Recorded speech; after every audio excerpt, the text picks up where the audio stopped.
Companion, a female, someone like me.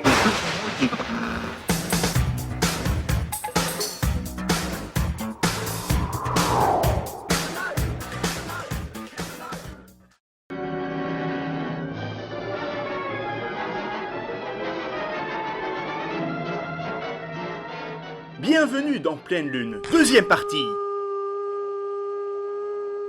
Là, je m'attaque à du gros, le film de loup-garou emblématique, avec son acteur emblématique, Lon Chaney Jr.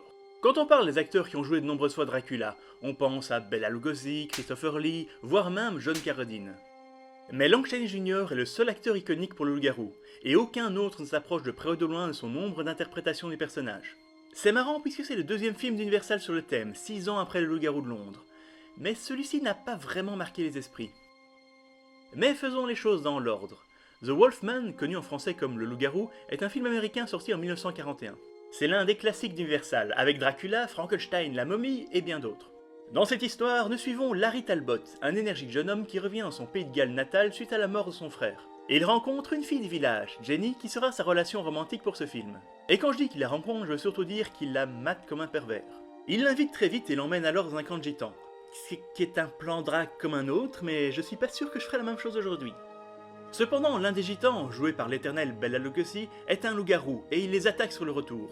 Larry le tue avec sa canne en argent, mais se fait mordre durant la bataille. La suite, vous la connaissez. Il se change lui-même en loup-garou, panique face au meurtre qu'il commet et cherche un moyen pour se défaire de la malédiction.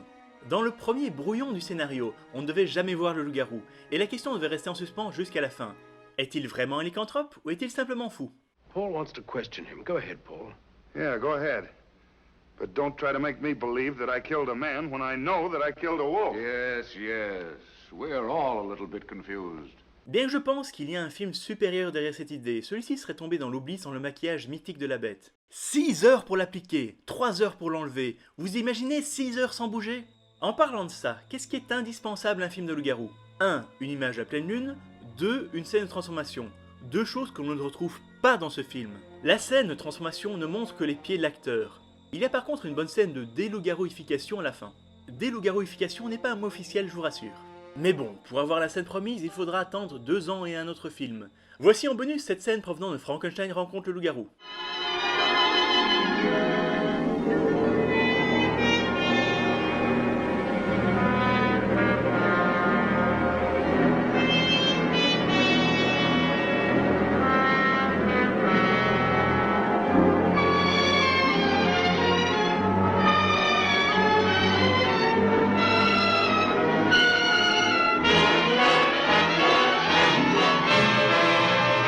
Imaginez l'acteur qui devait rester fixe pendant des heures et des heures sur le plateau.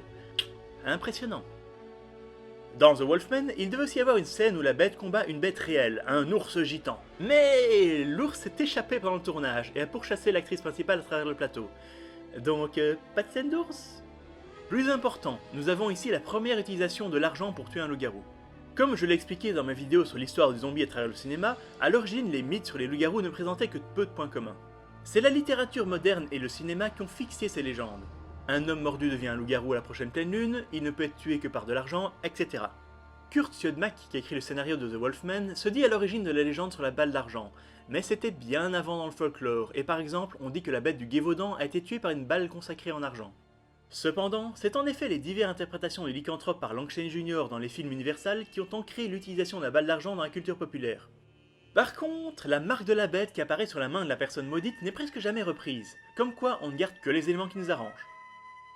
Voilà, pour varier les plaisirs, pour la prochaine vidéo nous allons faire un saut de 40 ans dans le futur.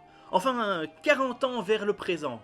Enfin, je veux dire dans le passé, qui est le futur de 1941, bref, vous verrez bien. Dans tous les cas, si vous en voulez plus, un pouce vert, un commentaire ou un partage font toujours plaisir.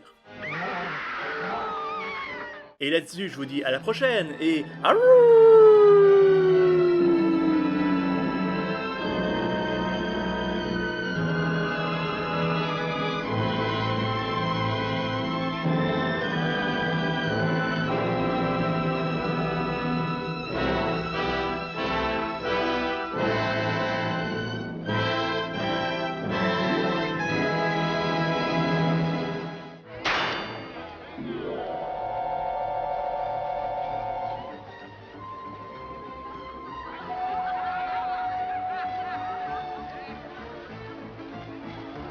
Go ahead and shoot before he bites you.